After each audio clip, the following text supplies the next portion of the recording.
सत श्री अकाल। उम्मीद करता हूँ फिट होंगे, बेहतरीन होंगे, अपनी लाइफ अच्छे से एंजॉय कर रहे होंगे।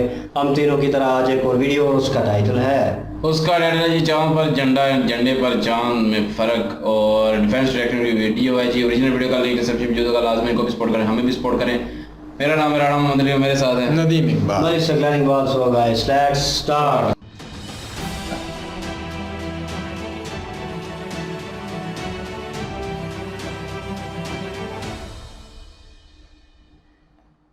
नमस्कार दोस्तों, डिफेंस डिटेक्टिव पर आप लोगों का एक बार फिर से स्वागत है। और दिविक भाई हमारे साथ जुड़ गए हैं और आज का सब्जेक्ट जो है ना वो बड़ा जबरदस्त होने वाला है। अब बात इंडिया की भी होगी, पाकिस्तान की भी होगी, लेकिन बात होगी साइंस में, मैन्युफैक्चरिंग में, इन सब चीज़ों में। कि क्योंकि देखिए 1947 में जब पाकिस्तान नाम का नया देश बना तो हम दोनों करीब करीब एक ही प्लेटफॉर्म पे थे। हमारी जो ट्रेन थी वो एक ही स्टेशन से खुली, एक पाकिस्तान की तरफ चली गई, एक जो है वो दिल्ली की तरफ आ गई, इंडिया आ गई। लेकिन आज जब हम 75 इयर्स के बाद जब कंपेयर करते हैं कि दोनों ने अपने अपने रास्ते कैसे तय किए और अपनी मंजिल पर कहां तक पहुंचे हैं, तो इसमें जमीन आसमान का फर्क नजर आता है। और आज का दिन चूंकि हमारे लिए, इंडियंस के लिए बहुत बड़ा दिन है चंद्रयान 3 की वजह से। और दिविक भाई भी मुझे लगता है कि उतने ही उत्साहित होंगे, क्योंकि मुझे लगता है कि साइंटिफिक फील्ड में कोई भी बड़ी उपलब्धि जो है पूरी दुनिया के लिए बहुत बड़ी मायने रखती है। तो दिविक भाई बहुत बहुत स्वागत है आपका डिफेंस डिटेक्टिव पर। शुक्रिया मुझे बुलाने के लिए। थैंक यू आलोक भाई और सारे दर्शकों को प्रणाम। तो दिविक भाई, शुरुआत में कुछ ऐसे करता हूं कि देखिए हमारा झंडा तो चांद पे पहुंचने वाला है और आपके देश पाकिस्तान के झंडे पर चांद है। तो ये जो फर्क है, आप इस फर्क को कैसे देखते हैं? देखें, इस फर्क को तो हम देखना भी नहीं चाहिए, देखना भी हमारी गलती हो जाएगी अगर हम इसको कंपेयर भी करेंगे पाकिस्तान और इंडिया के चांद को, चांद की जो दौड़ है। लेकिन देखें, पाकिस्तान में, मैं वैसे आपको एक चीज बताऊं, जनरली मैं पाकिस्तान में रहता हूं। पाकिस्तान में काफी ऐसी चीजें जो इंडिया से बहुत पहले हो गई। सिर्फ स्पार्को नहीं है, बहुत सी ऐसी चीजें जो इंडिया ने, शायद कुछ चीजें तो मोदी जी लेके आए हैं, मतलब यहाँ तक के 2014 के बाद आई हैं। हमारे पास वो चीजें सर 90s से थी। लेकिन क्या है, पाकिस्तान में ना वो नीयत लंबी नहीं चलती। वो इलेक्शन के लिए स्टेप 1 ले लिया, पर स्टेप 2 लेना होता है, 3 लेना होता है। हमारे पास नादरा है। आपका एनआरसी का बिल अभी आया, वो भी इम्प्लीमेंट नहीं हुआ है सर। हमारे पास 96 से पासपोर्ट 10 दिन में मिल जाता है, आपका 2010 के बाद हुआ है, जब से टाटा वालों के पास गया, टीसीएस के पास। सिम जब से जियो आई है तो आपका सिम खरीदने का प्रोसेस 15 मिनट में आ गया, सिंगल डे में हो गया। उससे पहले आप लोगों को 2 से 3 दिन लगते थे। तो फिर ये चीजें आप देखें, पाकिस्तान में 90 से चल रहा है। क्या स्टेप मुझे 1 ले याद लिया, है दिविक स्टेप भाई, 2 तो मुझे याद है दिविक भाई कि जो हमारा आधार है उसके पहले आप लोग का जो आइडेंटिटी कार्ड आता था, वो चिप वाला कार्ड शायद हमसे पहले आपके यहाँ था। बिल्कुल बिल्कुल बिल्कुल बिल्कुल सर, आप लोगों से पहले आ गया था। लेकिन बात हुई ना, उसका स्टेप 2 क्या है, स्टेप 3 क्या है। इंडिया में फिर स्टेप 2 स्टेप 3 ले लिया ना। नेत्र सॉफ्टवेयर बनाया, फिर नेट ग्रिड बनाया, नेट ग्रिड के अंदर इंडिया के 918 डिपार्टमेंट्स को कनेक्ट किया है, फिर फॉरेंसिक्स को भी कनेक्ट कर दिया है, फिर डेटाबेस भी कनेक्ट, अब इसके अंदर बिजनेस भी डाल दिया। क्या आपने जो आपके डोमेस्टिक, आपके जो डेटा सेंटर्स के मैन्युफैक्चरर्स हैं या कंस्ट्रक्शन कंपनीज हैं, तो आप आगे स्टेप को आगे लेते गए। जैसे ही मोबाइल में चले जाए तो आप 4G लाए, फिर 3G 5G लाए, फिर आपने उसको एक्सपेंड किया, गांव पंचायत लेवल तक आप लोगों ने पहुंचाया फाइबर को। पाकिस्तान में आ तो गया, लेकिन उसका किया क्या? कुछ भी नहीं किया। हमारे इधर सर वो ये समझ लें कि इलेक्शन के लिए काम कर दिया, फिर अगली सरकार आ गई। आपको पता है सरकार कभी रिपीट नहीं होती, 5 साल कभी पूरी नहीं करती पाकिस्तान में, तो वो फिर आगे दूसरी कहानी हो जाती है। बहुत सी ऐसी चीजें जो पाकिस्तान में पहले हुई हैं। लेकिन अब देखें, मैं आपको एक और चीज, पाकिस्तान में सोलर इंडिया से पहले आया। अच्छा जी। लेकिन इंडिया ने सोलर में आया है तो इस इंडिया की ऐसी सोलर की पिक के दुनिया का सबसे बड़ा सोलर प्रोड्यूसर बन गया, मैन्युफैक्चरर भी बन गया, प्रोड्यूसर भी बन गया, दोनों बन गए। और अभी भी अपनी कैपेसिटी और ज्यादा इंक्रीज कर रहा है। वो गैप इतना, अभी तो बहुत मिनिमल गैप है इंडिया और चाइना के बीच में, लेकिन वो गैप इतना बड़ा हो जाएगा इंडिया और चाइना के बीच में, जो इंडिया के अभी करंट प्रोजेक्ट सोलर के प्रोडक्शन के और मैन्युफैक्चरिंग दोनों के जो चल रहे हैं। तो पाकिस्तान में सर ऐसी बहुत सी चीजें हैं जो बहुत पहले हुई हैं, लेकिन ये कि बस हमारी बदकिस्मती है। इंडिया में सुपर कंप्यूटर्स आपके पहले ही आ गया था 60-70s में, पर उसका यूसेज कहाँ हुआ? कहीं पे भी नहीं हुआ। आपका उसका इंडिया की गवर्नमेंट में, वेदर में, ये जो इन्वायरमेंट मिनिस्ट्रीज वगैरह होती हैं, मेडिकल एम्स वगैरह, इनमें जो आपका सुपर कंप्यूटर्स हैं इंडिया में इस्तेमाल हुए 2004-5 से। पाकिस्तान में सर सुपर कंप्यूटर 90 से चल रहा है, लेकिन उसका स्टेज 2 नहीं लाए, स्टेज 3 नहीं लाए, बस लगा दिया, शुरू कर दिया, बस वो अब बेसिक तो काम हमने किया। खैर अब तो हमने अपना सुपर कंप्यूटर भी बना लिया है, इंडियन सुपर कंप्यूटर बना लिया है। नहीं उसके नहीं कई सर, सारे तो वेरिएंट्स बना लिए। वो सारे भी इंडियन ही थे। हाँ, इंडिया कभी बाहर से सुपर कंप्यूटर नहीं लाया, जितने लाए सारे खुद बनाए हैं। और इंडिया की सर इसरो की बात कर लें तो मैं इसरो का सर जितना मुझे दुख है ना इसरो पे, एज अ ह्यूमन बीइंग और as an avid lover of aviation science, space science, इतना दर्द मुझे नहीं लगता किसी और को होगा, क्योंकि जो नम्बी नारायण के साथ किया गया था, ठीक है, उसकी अगर आप पूरी कहानी में जाए, आज हमारा वो टॉपिक नहीं है, नहीं तो उसकी कहानी में जाए तो वही पूरा 1 घंटे का प्रोग्राम बन जाएगा। आरबीसी कुमार से लेके सीआईए से लेके फिर आपको फिर पूरा पीछे जाना पड़ेगा, Lal Bahadur Shastri, Vikram Sarabhai, CIA, plane crash, 13 दिन का गैप दोनों की डेथ में, तो ये लंबी कहानी पड़ जाएगी। लेकिन देखिए आज काम इसरो शायद 40-50 साल और आगे होता। बिल्कुल बिल्कुल बिल्कुल, आज शायद 4th सक्सेसफुल और 5th लार्जेस्ट नहीं होता, शायद 2nd successful and 2nd largest होता।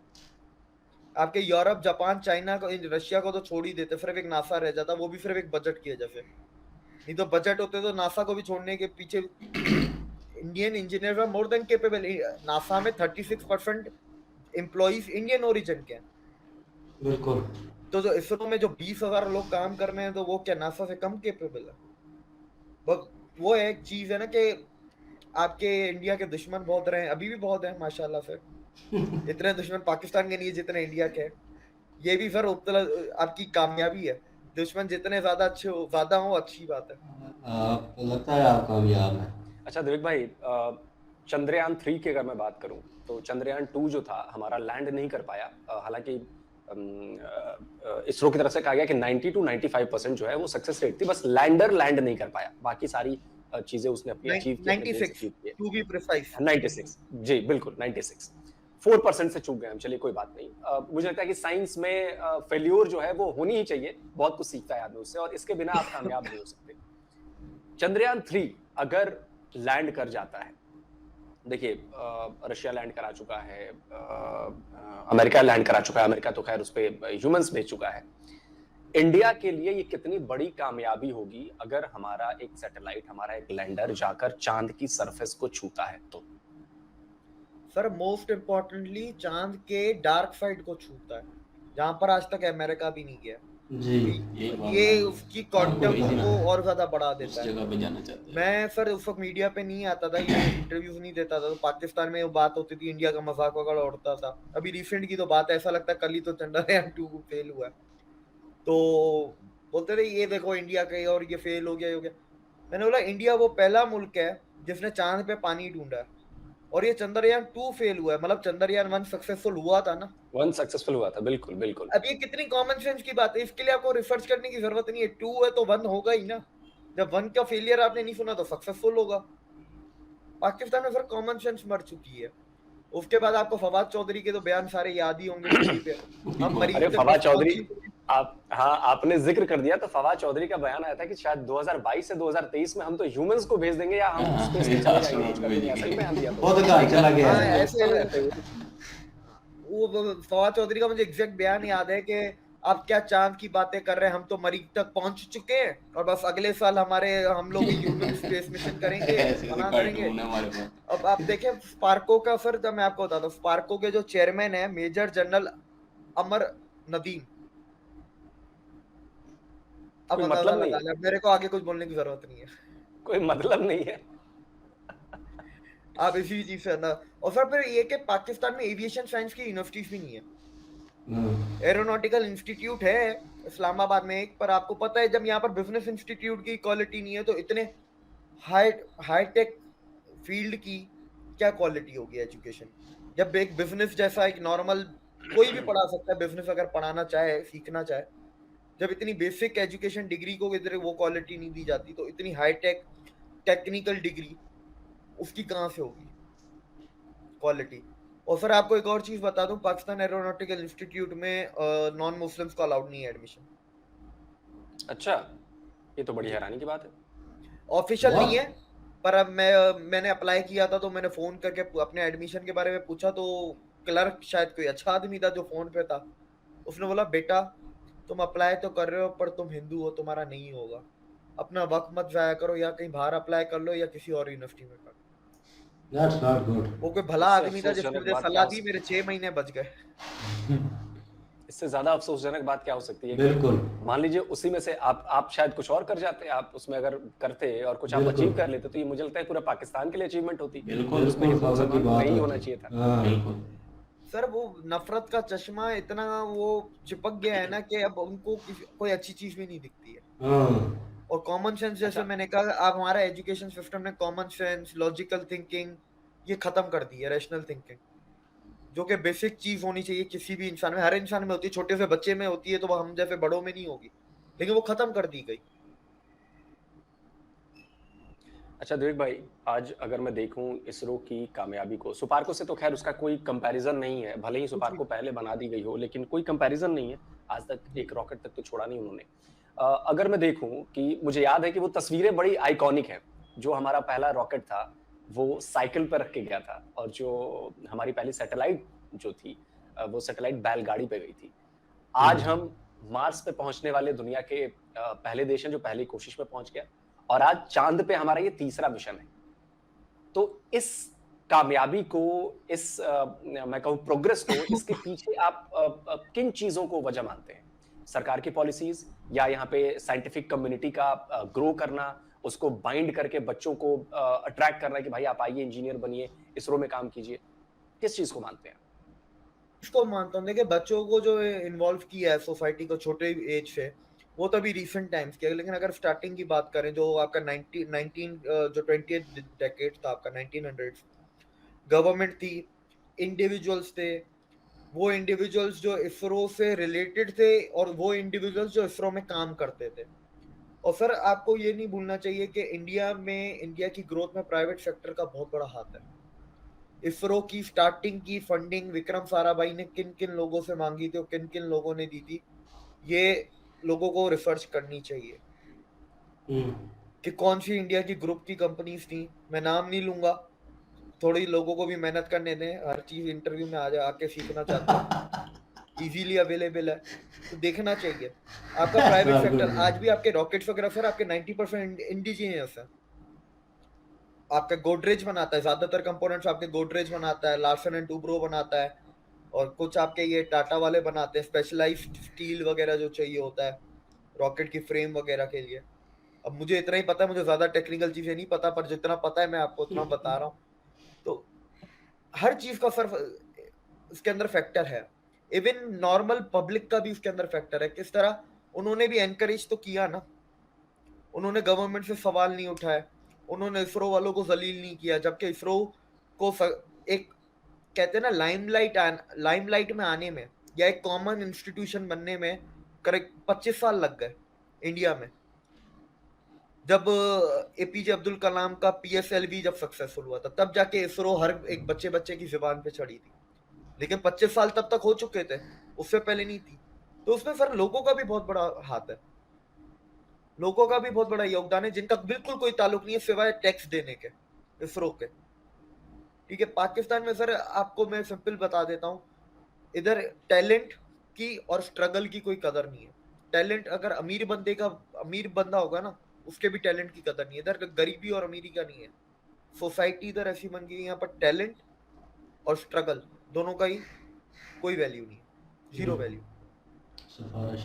देख भाई, अगर मैं गलत नहीं हूँ तो आप खैर आपकी रिसर्च ज्यादा होगी। कुछ साल पहले तक इसरो में ऐसा कहा जाता था कि जी पैसे लग रहे हैं। अब तो इसरो ने कमाई भी शुरू कर दी है, $मिलियन की कमाई हम सैटेलाइट्स को बाहर भेज के कर रहे हैं, और एक बहुत कम टाइम में अचीव किया है हमने। जो नई इसमें चीज जुड़ेगी, अब वो स्पेस टूरिज्म वाली भी जुड़ रही है, हम उस पर भी काम कर रहे हैं कि जी आपको बहुत सस्ते दरों में हम आपको स्पेस टूरिज्म भी कराएंगे। तो इसरो का भविष्य आप कैसा देख रहे हैं? इसरो का भविष्य मैं कैसा देख रहा हूँ, इससे पहले मैं आपको 3-4 पॉइंट इसरो के गिनवा देता हूँ। पिछले हफ्ते ही का एक most advance and more powerful cryogenic engine का टेस्ट हुआ जो सक्सेसफुल हो गया।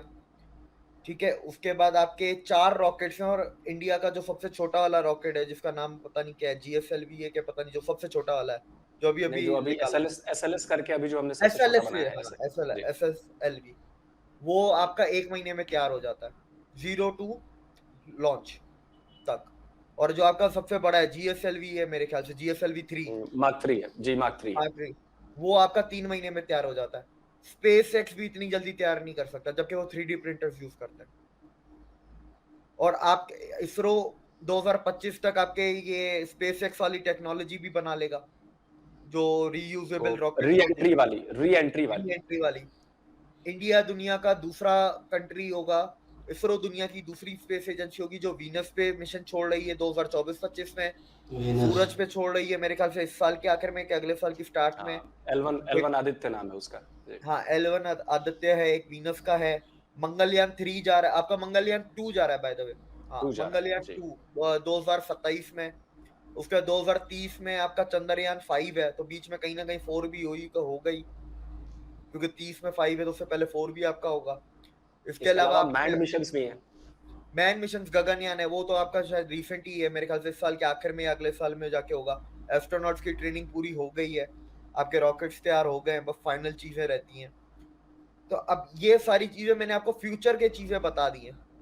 अब आप इससे खुद अंदाजा लगाएं कि इसरो का क्या होगा फ्यूचर। मतलब सितारा जो है वो बहुत तेजी से चमक रहा है और उसकी चमक और ज्यादा बढ़ने वाली है। अच्छा देख भाई, मुझे अच्छी तरह से याद है वेस्ट में हमें बहुत क्रिटिसाइज किया जाता है, अभी भी एक धड़ा मीडिया का ऐसा है जो हमें क्रिटिसाइज करता है कि जी जिस देश में इतने लाखों लोगों को, करोड़ों लोगों को अभी साफ पीने का पानी नहीं मिल रहा है, वहां पर इतने पैसे स्पेस रिसर्च पे क्यों खर्च किए जा रहे हैं। मैंने कई सारे आर्टिकल देखे हैं, ब्रिटिश आर्टिकल देखे हैं, मैंने अमेरिकन आर्टिकल्स देखे हैं, और लोग बड़ा मतलब बहुत गंभीर रूप से क्रिटिसाइज करते हैं कि नहीं इंडिया को ऐसा नहीं करना चाहिए। तो क्या ये उनका डर है कि भाई इंडिया इतनी तेजी से आगे निकल रहा है तो उनकी जो वो है वो खत्म हो जाएगी, या वाकई ये कोई मसला है? सर देखें, ये मसला था 1900s में, वो वक्त गया। 2000 के बाद दुनिया का परसेप्शन चेंज हो चुका है। अब जो आप आर्टिकल्स आज की तारीख में देखते हैं ना, मैं आपको सिर्फ इतना कहूंगा, लोगों को भी कहूंगा, पहले तो देखो कौन सी अखबार ने छापा, उस अखबार का मालिक कौन है। ठीक है, अगर वो मालिक प्रो इंडियन है, ठीक है, या रिपब्लिकन है, तो फिर आप देखोगे वो आर्टिकल लिखने वाला कौन है, राइटर।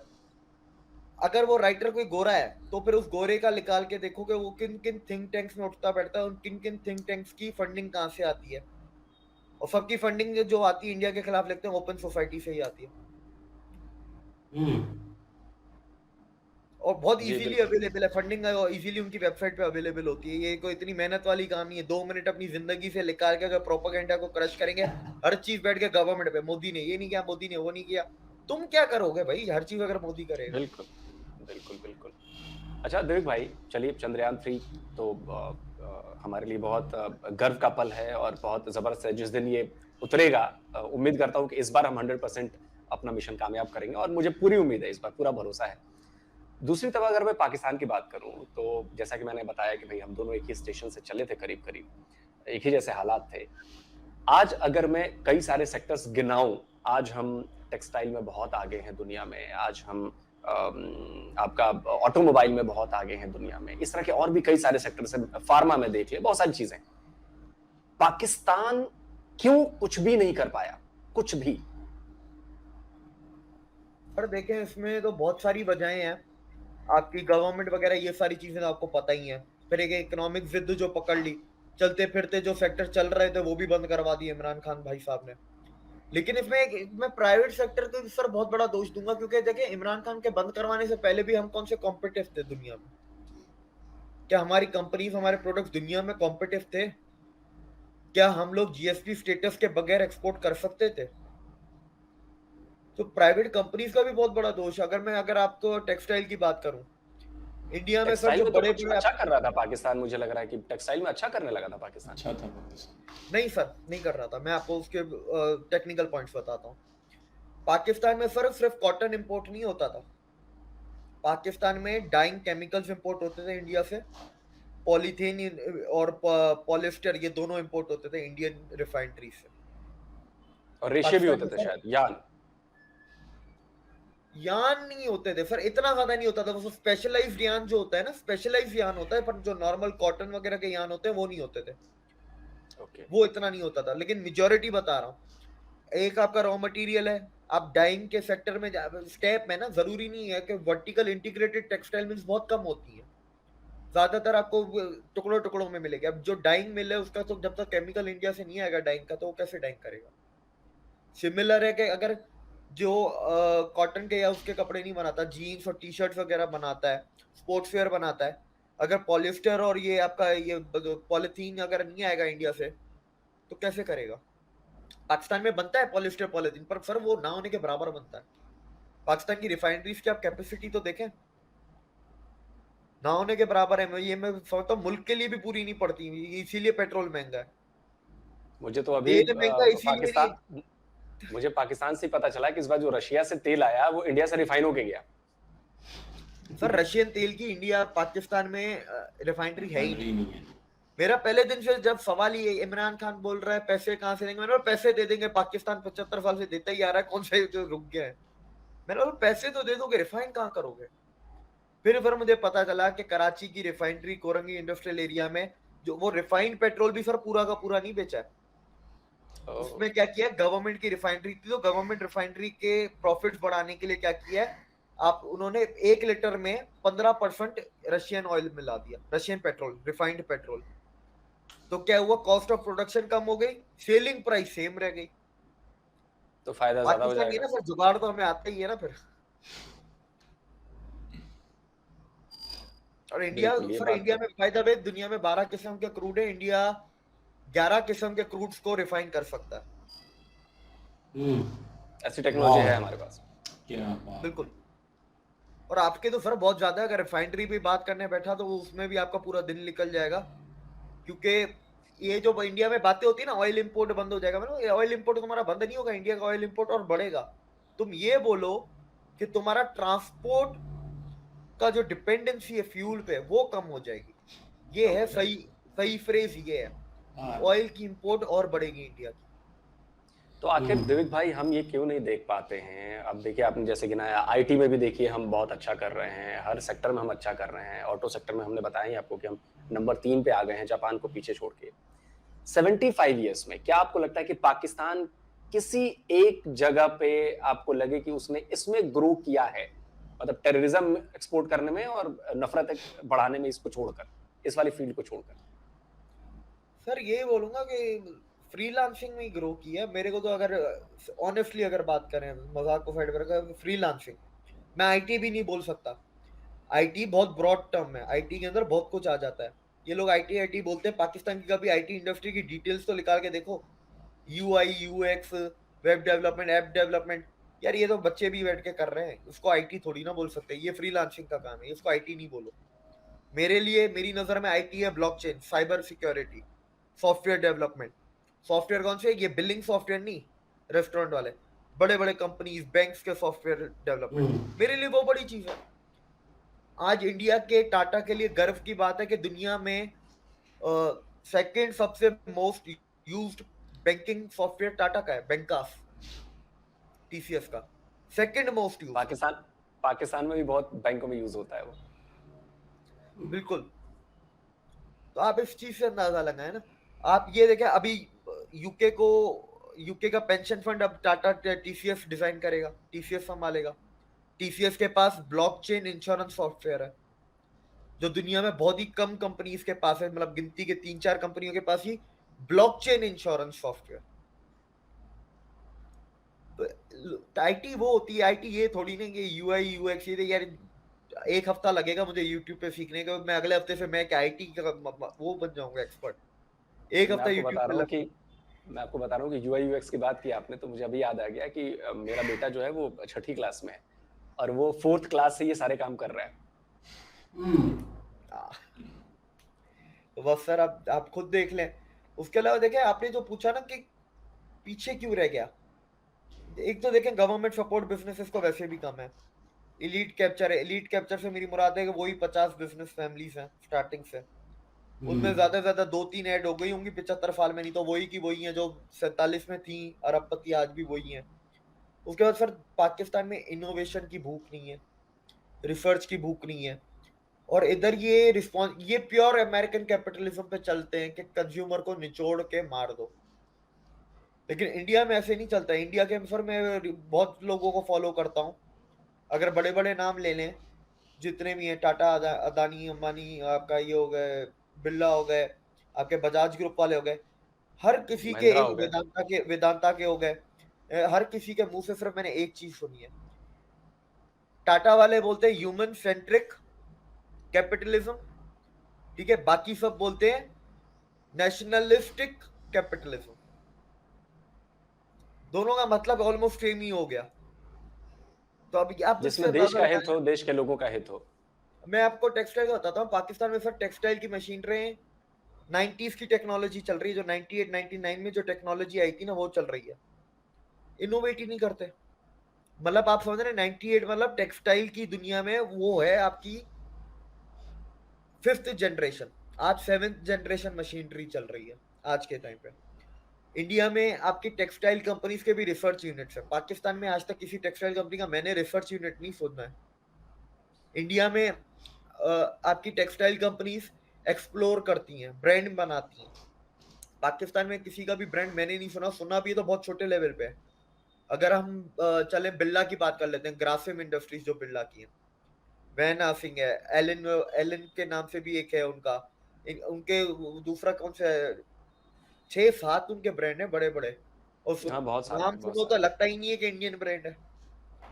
आप वेल्सपन को देख लें, वेल्सपन आपको बाय द वे बता दूं, वेल्सपन अमेरिका की टेरी टॉवल्स की 40% मार्केट कैप्चर करके बैठा हुआ है वेल्सपन ग्रुप, और इंडिया का सेकंड लार्जेस्ट टेक्सटाइल मैन्युफैक्चरर है। बॉम्बे डाइंग आपका सबसे पुराना है। फिर आपको बाकी सारे तो आपको पता है, वर्धामन वगैरह, ये जो पुराने हैं जो जिनको 100 साल होने वाले हैं। ट्राइडेंट है आपका, पेज इंडस्ट्रीज है, अरविंद है। Arvind by the way Reliance वालों ने लास्ट ईयर खरीद लिया। तो अरविंद मिल्स तो मतलब मैं बचपन से सुन रहा हूँ अरविंद मिल्स। तब शायद अक्षय कुमार इसका ऐड किया करते थे, इसकी जीन्स आती थी शायद रफ एंड टफ के नाम से। अब देखे ना आपके टेक्सटाइल में सबसे बड़ा चेंज फिर कौन लेके आया? रिलायंस। जो वर्टिकल उन लोगों ने बैकवर्ड वर्टिकल इंटीग्रेशन की कि हर केमिकल टेक्सटाइल में यूज होने वाला इंडिया में बनना चाहिए।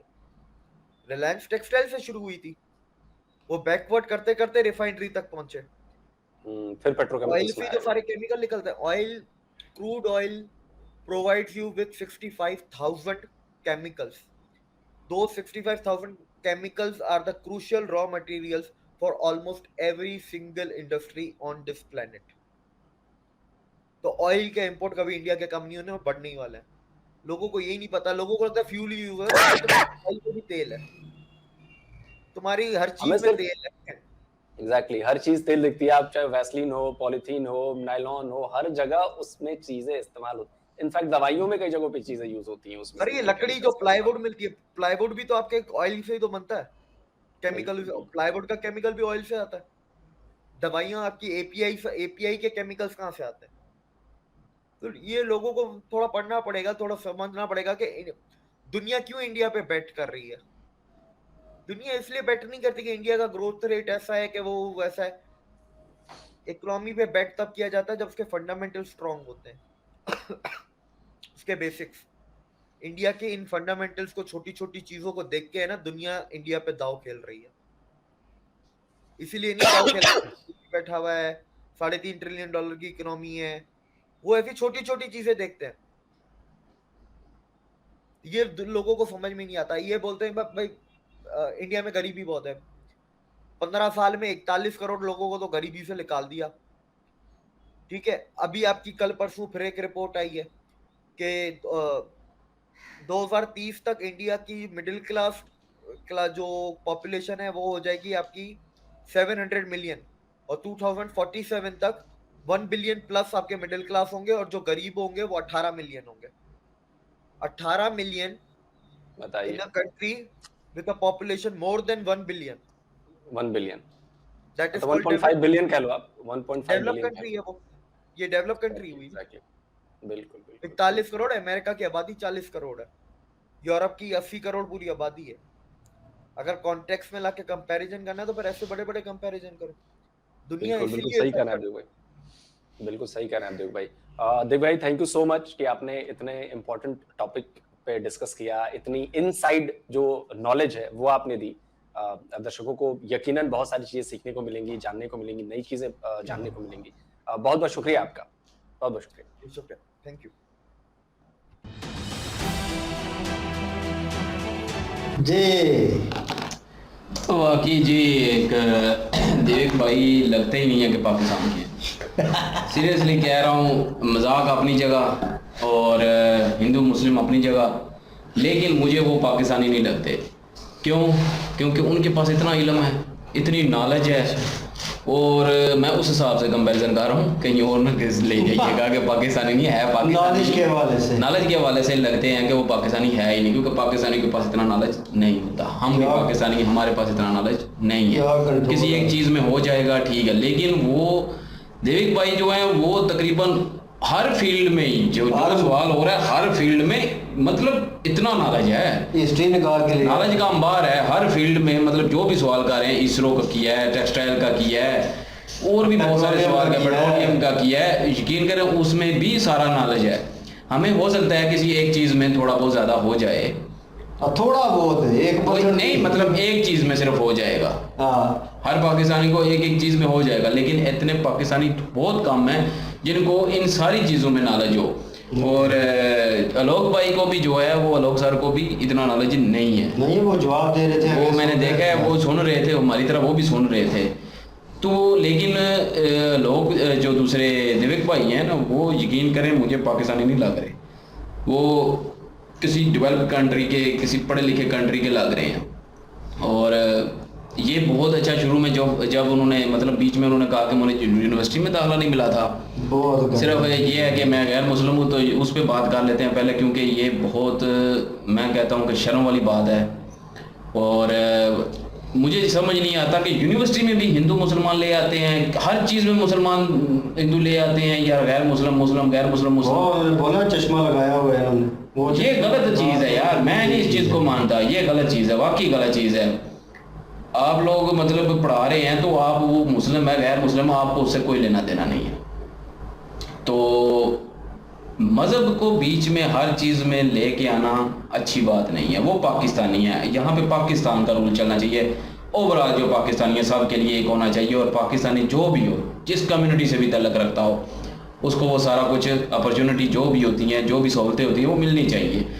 इसलिए हम इस बात पे जो है ना वो शर्मिंदा भी हैं पाकिस्तानी, ये गलत है, ये गलत है और वाकई बहुत गलत है। ये वो एक पढ़े लिखे बंदे को आगे नहीं आने दिया, इतना पढ़ा लिखा बंदा कि जो यकीन करें इतनी नॉलेज पाकिस्तानियों को नहीं होती, शर्म की बात है वैसे, वो उन्होंने कहा, लेकिन ये रियलिटी है। पाकिस्तानियों के पास इतनी नॉलेज नहीं होती जितनी इस भाई साहब के पास नॉलेज है।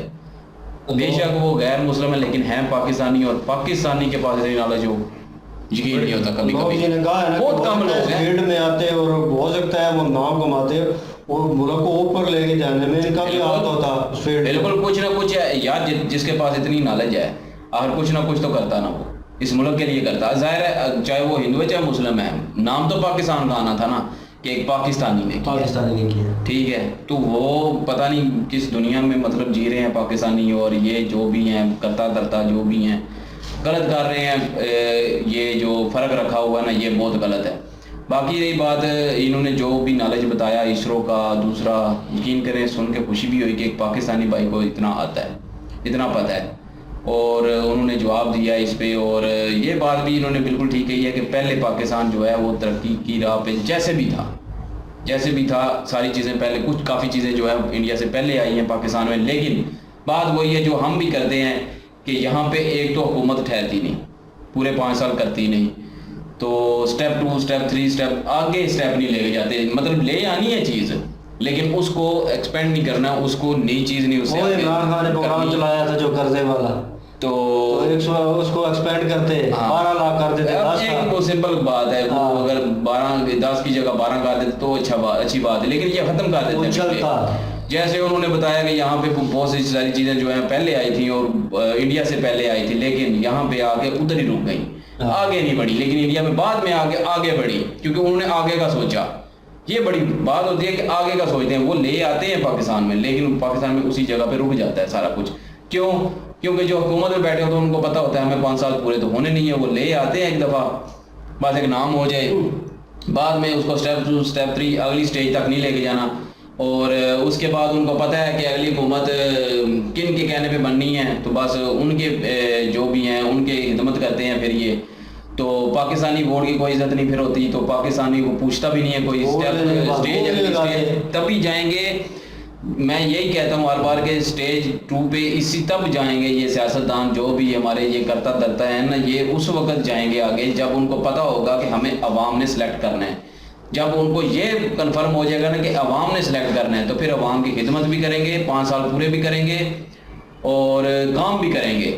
लेकिन जब उनको पता है कि हमें अवाम ने चूज़ नहीं करना, हमें किसी और ने चूज़ करना है, तो फिर वो काम बिल्कुल नहीं करेंगे पाकिस्तान के लिए। तो चीज़ें तो ले आते हैं पाकिस्तान में, लेकिन वो उधर रुक जाती हैं और आगे नहीं बढ़ती। स्पार्को इंडिया से पहले बनाई इसरो से, तो लेकिन देख लें स्पार्को की हालत। और दूसरा जो है वो बहुत सारी चीज़ें उन्होंने बताया कि बहुत सारी चीज़ें पहले आई हैं, लेकिन वही रुक गई हैं ना। जैसे नादरा है, ठीक है, मतलब उधर ही स्टेप रुक गए हैं। लेकिन ये है कि अगला हम नहीं सोचते, ये हमें खामी है, और इसी की वजह से जो है पाकिस्तान बहुत पीछे रह चुका है। और पाकिस्तान जो है वो 2000 के बाद यकीन करें जैसे स्टिल रुक गया है। 2000 के बाद आगे नहीं बढ़ा पाकिस्तान, और उससे पहले थोड़ा बहुत आगे था, जैसे भी था लेकिन आगे था, लेकिन 2000 के बाद जो है वो रुक गया है। तो बाकी ये है कि इन्होंने पेट्रोलियम के बारे में बात की, इसरो और स्पार्को के बारे में बात की, और उसके अलावा टेक्सटाइल के बारे में बात की। टेक्सटाइल वाकई थोड़ी बहुत पाकिस्तान की बेहतर थी, और लेकिन बाद में जब इमरान खान ने भी ये ट्रेड बंद की इंडिया के साथ, वो उन्होंने बताया भी इंडिया से वो पॉलीथीन सारा कुछ आता है, तो वो जब ट्रेड बंद हुई तो टेक्सटाइल में भी फ़र्क पड़ना था। और उसके बाद अभी तो बिल्कुल ही ख़त्म हो चुकी हैं, बंद ही हो चुकी हैं तकरीबन। और बाकी अफसोस ये पाकिस्तान नीचे से नीचे जा रहा है और इंडिया ऊपर से ऊपर जा रहा है, लेकिन दिवेक भाई ने बातें परफेक्ट की हैं और मज़ा आया वीडियो देख के और एंजॉय भी किया। बस यार बहुत सी बातें थी जो कड़वी थी, है सच्ची थी पर कड़वी थी, क्या करें, फिर वो करने वाले ही हमारे इधर ऐसे हैं। बाकी बिल्कुल जी देवेगा इनका लोक भाई का ये सवाल था कि पाकिस्तान इतनी तरक्की क्यों नहीं कर पाया। वही जो अली भाई ने भी बात की, हमारे अगर कोई एक हुकूमत आती है ना तो उसको लिमिटेड जो है ना MNAs और दिए जाते हैं कि वो अगर कुछ एक होता है माइंड सेट, उसके हट के कुछ काम करेंगे तो उनको कभी भी उठा के फेंक देंगे। ये माइंड सेट है इधर हमारे, जिसकी वजह से हमारे इधर कोई भी हुकूमत को अचीव नहीं कर सकती। तो वो 3-4 साल के बाद वो हट जानी है हुकूमत, तो ये एक माइंड सेट है इधर, उसके खिलाफ खड़ा भी होना मुश्किल है। तो उसी की वजह ये कोई भी अगर इमरान खान आया था, कुछ काम करना चाहता था, उसका माइंड था, तो वो बहुत हद तक किया। बस उसको जब नहीं उनको पसंद आया, उनकी बातें नहीं पसंद, उनका किरदार पसंद नहीं आया तो उठा दिया। ये एक मसला है ना। तो इसी ऐसे ही होता है कि कुछ एक चीज़ आती है, उसके अगला स्टेप तो उनके जहन में है ना कि वो क्या करना चाहते हैं। यहाँ अगर दूसरा भी आएगा तो वो स्टेप को नहीं उठाएगा, इसलिए कि वो सोचेगा कि उसको क्रेडिट सारा ना दूसरी पार्टी को मिल जाएगा। तो ये इधर हमारे माइंड सेट है, चल रहे हैं। तो ये इसी की वजह से काम खराब है। हमारी हर चीज़ सियासत पे चलती है। अगर देखो, अब एक मैं मिसाल देता हूँ कि हमारे अभी इमरान खान क्रिकेट के लिए ना रमीज़ राजा को लेके आए थे। वो एक क्रिकेट वाला आदमी था, उसका माइंड भी क्रिकेट वाला था, वो समझता था हर चीज़ को। तो दूसरी हुकूमत आती उसको हटा दिया। वो बोलते हैं नहीं हमारा एक सियासी आदमी आएगा, उन्होंने अपना सियासी आदमी नजम सेठी लगाया था उस टाइम। तो अभी पीपल क्रिकेट का क्या, उसको अभी पीपल पार्टी का आदमी आ गया ना वो। तो ये हमारे इधर जो है ना, नहीं हमारे इधर ना एक सियासत का माइंड चल रहा है। हाँ नहीं, हमारे इधर सियासत का माइंड चलता है ना, तो इसमें तरक्की कैसे होगी। सियासत वाले तो अपने फ़ायदे के लिए काम करते हैं। तो इंडिया में देखो, वो मैंने पिछले वीडियो में बात की थी कि उधर जो है ना अच्छे लोगों को आगे लेके आते हैं, जिनको देखते हैं कि ये इनका किरदार अच्छा है, ये करेंगे अपने मुल्क की मोहब्बत में। हमारे इधर अलग सोच है, अलग नज़रिया चलता है, जिसकी वजह से यहाँ काम होने के बजाय काम खराब होते हैं ज़्यादा। बात है ना नदीम भाई, जब पाकिस्तान इन सियासतदानों को पता होगा ना कि अवाम ने मैं चूज़ करना है, तो अवाम किस तरह चूज़ करेगी, जो काम करेगा, उन्हीं को चूज़ करती है अवाम। वो तो फिर इन्होंने काम करना था। हाँ, वही ना सिस्टम, इनको पता है कि वो हमने चूज नहीं करना है, सिस्टम ही खराब है ना। वो इधर एक लिमिट, उन्होंने क्या करना है? वो लिमिट रोड के बाहर ही पैसा लेके जाना, वो लिमिट एक है ना। हाँ, इधर काम को करना है एक लिमिट के मुताबिक करना है, मतलब एक माइंड सेट के हिसाब से। तो इधर इंडिया का जो है मेरा ख्याल है पूरा सिस्टम अच्छा है। इधर का जो है एक है ना, जो कह लें कि बड़े जितने भी हैं करता धरते हैं, उन्होंने इस मुल्क को अपने ज़हन के हिसाब से चलाना है। उन्होंने सोचना है कि इस सियासी पार्टी को इतनी सीटें दें। ये गलत बात है ना। देखो, अगर इमरान खान अगर आ जाता ना, तो मैं यकीन करो, हालांकि मुखालिफ हूँ इमरान खान के, फिर भी यार इसको अगर 70% या 60 से ऊपर % सीटें मिल जाती तो ये फिर आराम से काम करता, फिर ये अपने मर्जी के मुताबिक अपने फैसले करता। तो हालांकि मैं इस तरफ से इमरान खान, अगर वो काम ना करता तो यकीन करो वही अवाम में मुखालिफ हो जाती है। तो अभी भी देखो, वोट भी नहीं देना था। हाँ, तो ये इधर माइंड सेट है, ये कभी भी तरक्की नहीं करता। वोट पाकिस्तान देनी नहीं है, देना नहीं है, वही ना।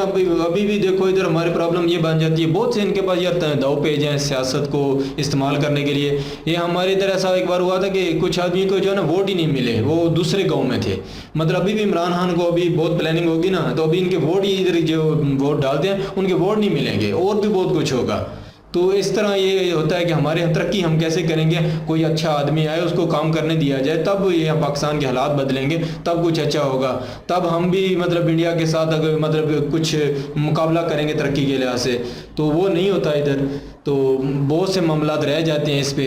तो देवक भाई की बातें यार बहुत ज़बरदस्त थी। बाकी यार हमारे कहने की बाकी ये लगी हुई है कि मतलब कोई हिंदू या क्रिश्चियन आएगा तो वो दूसरे मुल्क के लिए काम करेगा। तो वही बात है ना कि इंडिया के साथ मामला अच्छे कर लें कि आपको ये ऐनक उतारने की ज़रूरत पड़ जाए, तो ये देवक भाई हो गया। और भी इससे अच्छे यार लोग होंगे जो सामने नहीं आते, उनको मजबूरी होती है। मैं अपने शहर में देखता हूँ कितने क्रिश्चियन को मैं देखता हूँ, तो ये लोग होंगे, इनमें होंगे कितने अच्छे पढ़े लिखे लोग होंगे जिनके पास इतना टैलेंट होगा कि वो इस मुल्क को रिप्रेजेंट कर सकते हैं। मतलब हमारी ये है कि हमारी इंडिया की नफरत की वजह से भी यहाँ आउट ऑफ कंट्री बहुत सी नफरतें हमारे पाई जाती हैं कि, तो उसको हटाने के लिए हमको चाहिए कि हमने अपने जो मामलात हैं इन इंडिया के साथ भी हमको अच्छे ताल्लुकात करके हम इस ऐनक को उतारना चाहिए, कोशिश करनी चाहिए कि ये ऐनक उतरे, हमारे जो असल टैलेंट है जो पाकिस्तान में लोग कुछ करना चाहते हैं वो सामने आए।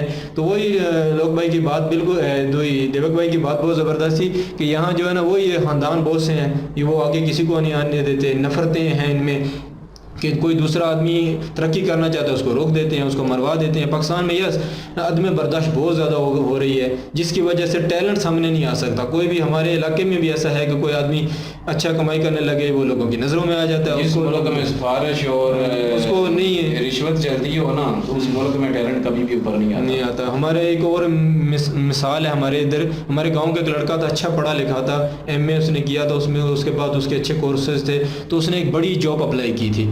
तो ये मेरे गांव की बात है। तो उसके बाद उधर से आया था कि आप अपने किसी इलाके के MNA की सिफारिश लेके आए तो आपको जॉब मिल जाएगी। तो वो बोला कि मेरी तो MNA तक की यार कोई अप्रोच नहीं है। तो उन्होंने बोला फिर ठीक है, अपने गांव से कुछ बड़ा है। तो फिर उन्होंने इसकी डिटेल निकाली, तो उनको बोला कि वो गांव का एक आदमी, तो उसका नाम लिया कि इसको ले आओ तो भी तुम्हारी जॉब लग जाएगी। तो इसने आया, बेचारा पढ़ा लिखा था, इसने कोशिश की कि बात की उन आदमी से कि मेरी यार सिफारिश कर दें।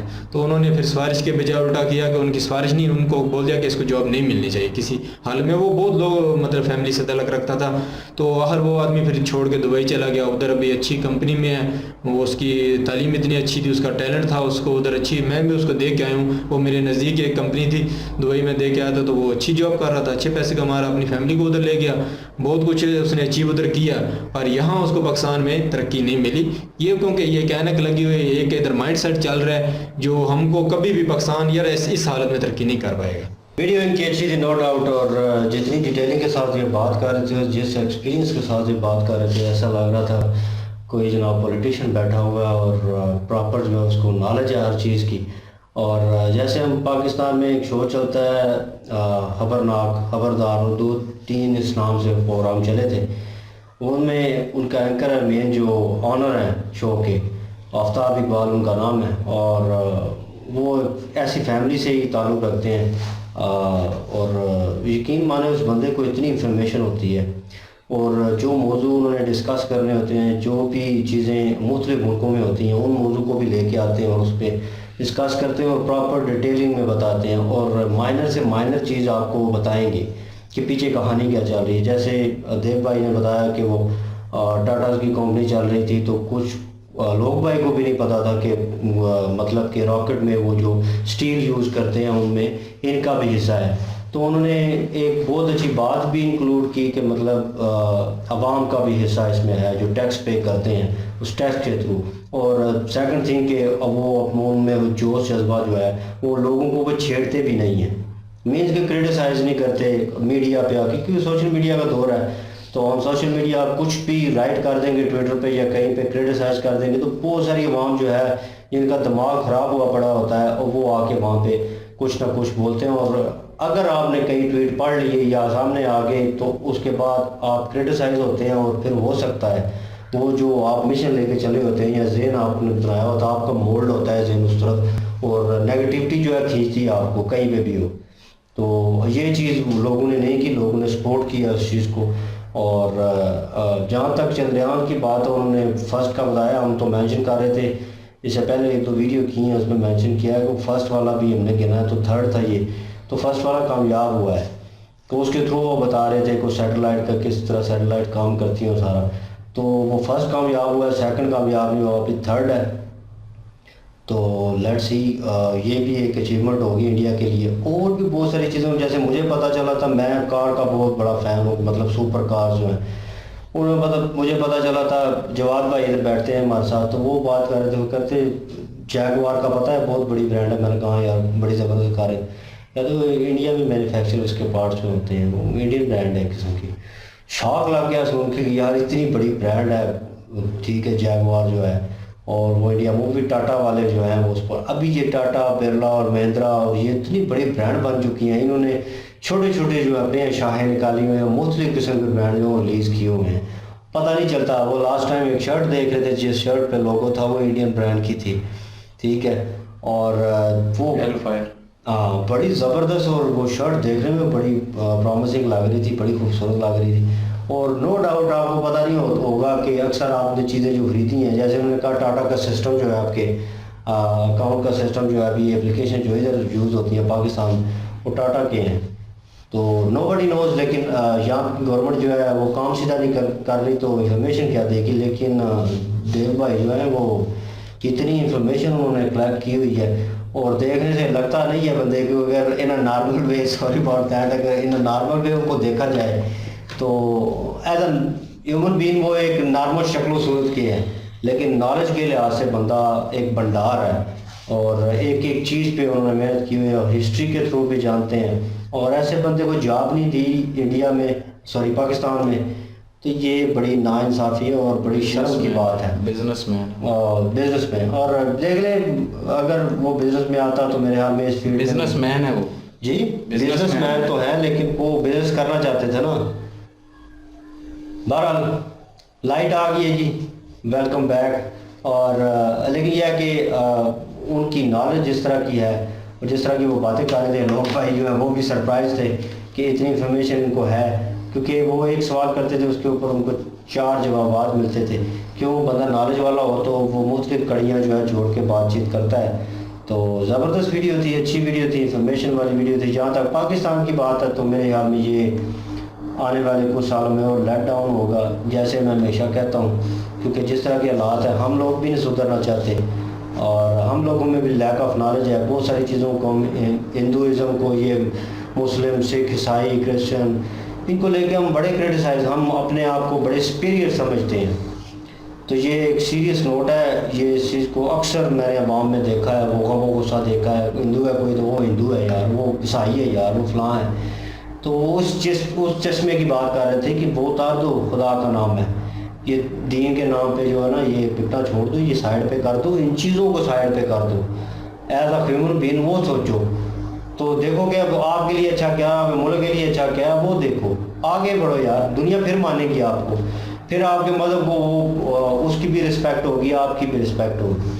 लेकिन आप अगर आप इस किस्म का नज़रिया रखेंगे, ये तंग नज़रिया, तो फिर आप भी तंग होंगे और आपको क्रिटिसाइज़ किया जाएगा बार बार, और फिर वही बात आ जाएगी कि क्रॉस बॉर्डर टेररिज्म और ये और वो आप पे दफ़े जो लगे हुए हैं वो लाइट आउट हो जाएंगी चीज़ें, और फिर आपको फिर तंगी होगी, आप गुस्सा होंगे फिर। तो बातें ज़बरदस्त थी, अच्छी इंफॉर्मेशन थी और मज़ा आया देख के, एंजॉय किया। इनकी ओरिजिनल वीडियो की लिंक डिस्क्रिप्शन में मौजूद होगी, जाएँ विजिट करें, चेक करें, सपोर्ट करें। प्लीज़ इनके माध्यम से हमें भी सपोर्ट कर दीजिएगा। इंशाल्लाह मिलते हैं नेक्स्ट वीडियो में। अपना ख्याल रखिएगा, दुआ में याद रखिएगा। तब तक के लिए अल्लाह हाफिज़। पीस।